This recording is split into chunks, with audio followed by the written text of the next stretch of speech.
who either sponsored the report, Forces in Mind Trust, as we've seen here today with Ray, or contributed to it. You know, it is a mark of how important this subject is when you have a team of such a pedigree, of such an experience putting their collective intellectual horsepower together to try and address this unique challenge around veterans' care in the United Kingdom, and specifically today looking at the families and transitional aspects associated with a healthy life following service in our armed forces. It's a privilege to be here today and stand before you and speak again on this subject. For me, this is very much a calling, I'm afraid. I sat on the Good Morning Britain sofa yesterday to talk about it again, and I could imagine the Secretary of State for Defence and no doubt some of my colleagues rolling their eyes at my persistence on this matter. But with every report like this, it is clear I'm not on my own. Indeed, I never have been. The last decade has been marked by the awesome, humbling, and for those of us on the receiving end of it, sometimes awkward outpouring of public sentiment and support for our armed forces personnel.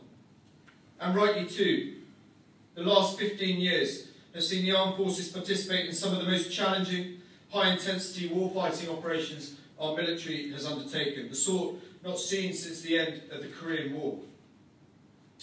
And with these operations in the pursuit of the freedoms that we enjoy, there is an inevitable price to pay. For some, it is the ultimate sacrifice. For some, it is a life-changing injury. For some, it is mental anguish.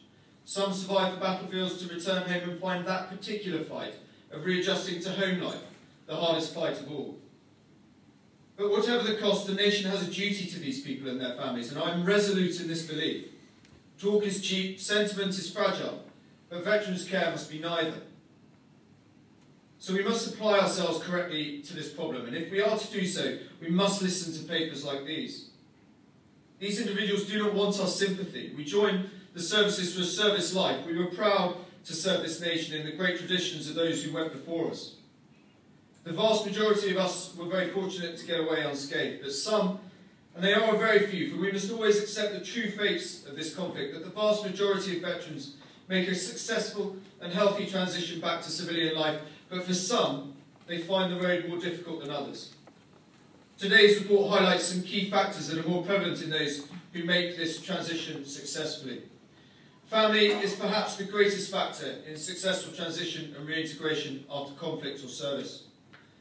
There can be no doubt that the silent service is not only, as my submariner brother keeps telling me, the submarine service, but also those wives and husbands who endure the stresses and strains, the sacrifice and commitment of having a partner in the armed forces, but get very little recognition or credit for it, and silently carry on, out of sight and too often out of mind. I know from personal experience that it is they that pay a price too. The up to a year-long separations, the isolation of moving away from family and friends to a remote army camp, the challenge of having a partner in combat on a daily basis as you get the kids ready for school or read them a bedtime story, acting as though everything is all right, the loneliness of sitting down to start another tedious box set. They pay a price too, and we must do more to recognise this. We must work harder to improve their life chances. We must work harder to improve their opportunities and support structures. For it is they who will endure the sleepless nights with you. It is they who share the uncertainty of leaving a family like the armed forces and seeking employment elsewhere. That second income, those secondary networks outside of military life, they can be the difference between a family staying together and another successful veteran entering civilian life. This report addresses some key areas around this, and I would urge the Ministry of Defence to look carefully at each recommendation contained within it. A lot of the report, it must be said, focuses on the military covenant, that our servicemen and women and their families suffer no disadvantage is regrettably not always the case. The thought of spouses being discriminated against for their husband's service is clearly unacceptable. Children's education should not be disadvantaged as a result of their parents' service. There can be no doubt as to the scale of this Prime Minister's achievement in personally seeing the Armed Forces Covenant into law. But that was the first step along the road to better recognise and better look after our servicemen and women in this country. In some aspects, regrettably, it is clearly failing. The sentiment behind it is fantastic. The obligations, the expectations, they fill the MOD's own audit of the Military Covenant, published at the end of 2015. But as we see again in this report, in practice, it is still too often a different picture. I won't go detail into these areas now, We're not in the game of whinging away at bad practice, but I would ask readers of the report to reflect on some of the brilliant practices that are going on across the country. Jaguar Land Rover, Carillion, Barclays, there are many, many more. They show that it can be done, that we can better recognise and better look after our servicemen and women. We can go that extra yard, not to advantage them, but to ensure no disadvantage is beholden upon a serviceman or woman, or crucially, and in particular in this case with this paper, their families. The report also touches on other aspects of service life that can make a transition more difficult. Challenges around substance abuse and gambling rear their heads again, and I fear that these two in particular will be an ongoing challenge. It requires an ongoing level of commitment and awareness to keep them within the realms of enjoyment and not harm. But it is mental health that I would like to focus my last few points on. This for me is perhaps one of the greatest challenges of this report. There has been a significant increase in the numbers of those presenting with poor mental health. It is yet to be seen whether these are an increase in incidents or reporting. Between 2007 and 2013, more than 11,000 members of the armed forces were treated for mental health conditions, including PTSD. Given that this report tells us that almost 60% of those who have a mental health condition fail to report, the scale of this challenge cannot be underestimated. And the challenge, it certainly is. Let's take post-traumatic stress injury, for example. For the truth is that PTSD cannot possibly be as endemic as it is perceived to be in the media and elsewhere. It has become the catch-all phrase for any number of mental health complaints or challenging life circumstances. This is almost exclusively down to a lack of awareness or education around mental health, and we must be careful against this. PTSD is a very particular, a very difficult and a very tough disorder. It requires very careful treatment, very nuanced and clear treatment pathways by professionals. It requires, crucially, investment and resources that are not endless and must be focused on those most in need. PTSD is not an inability to cope with life's challenges.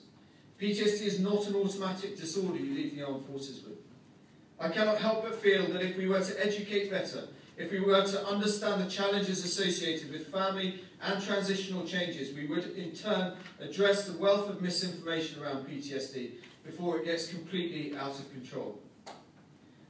The report recommends a particularly quick and painless countermeasure to this in recommending mental health education be part of the annual MATS test that our servicemen and women complete. These are mandatory and require the most minor of commitment. This would be a definitive first step, and I would strongly encourage the MOD to take this particular recommendation up.